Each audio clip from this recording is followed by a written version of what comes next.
सूरदास बचपन से अंधे थे सर, जन्मजात अंधे थे। अगर आप कभी सूरदास को पढ़ें तो उन्होंने लाखों छंद और किताबें लिखी।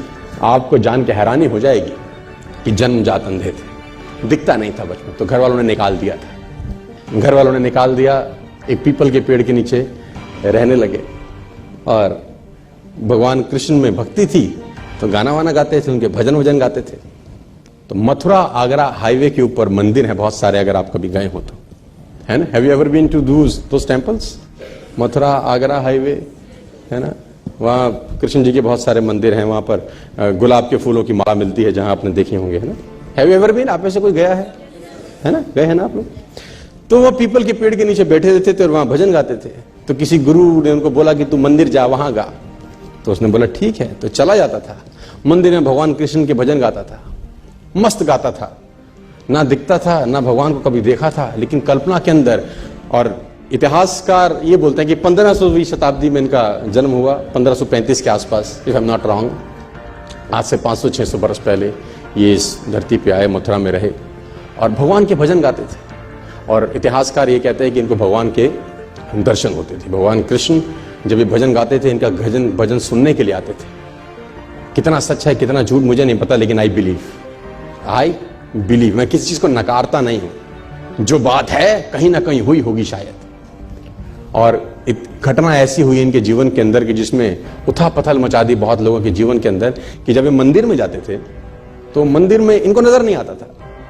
तो जब वो भगवान का श्रृंगार होता है हर सुबेरे, तो ये पंडित को, जो वहां का पुरोहित है, उसको बोलते थे कि ये पीले रंग के कपड़े अच्छे नहीं लग रहे भगवान पे। तो pandit was shocked, how it is possible for a blind man to see. उसने बोला ये पीला रंग अच्छा नहीं है।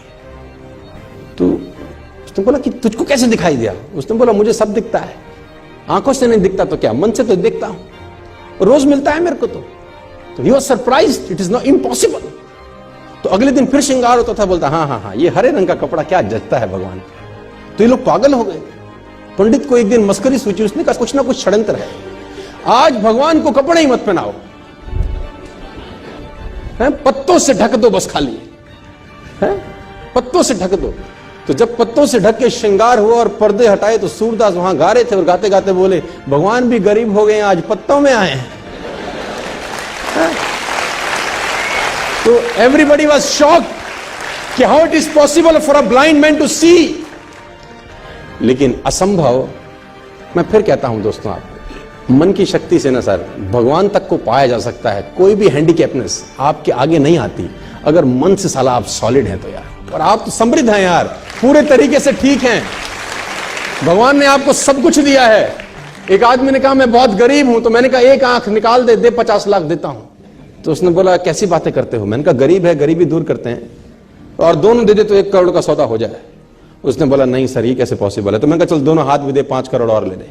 तू तो कह रहा गरीब हूं, तेरी गरीबी मिटाता हूं। कह रहा ऐसे तो मैं बहुत अमीर हूं। तो मैंने कहा मैं भी तो तुझे बता रहा हूं कि तू बहुत अमीर है यार, तू क्यों ऐसा सोचता है कि तेरे पास कुछ नहीं है?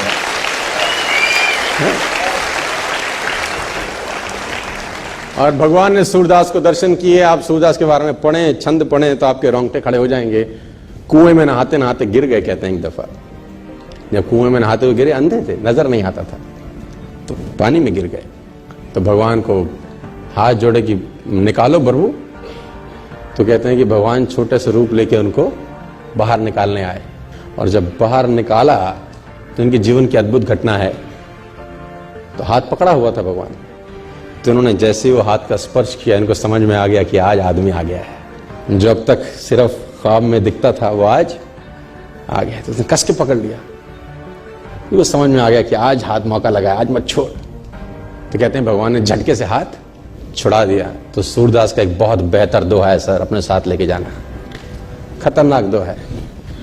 हाथ छुड़ाए जात हो निर्मल जान के मोहे, हृदय से जब जाओ तब सबल जानूंगा तोहे।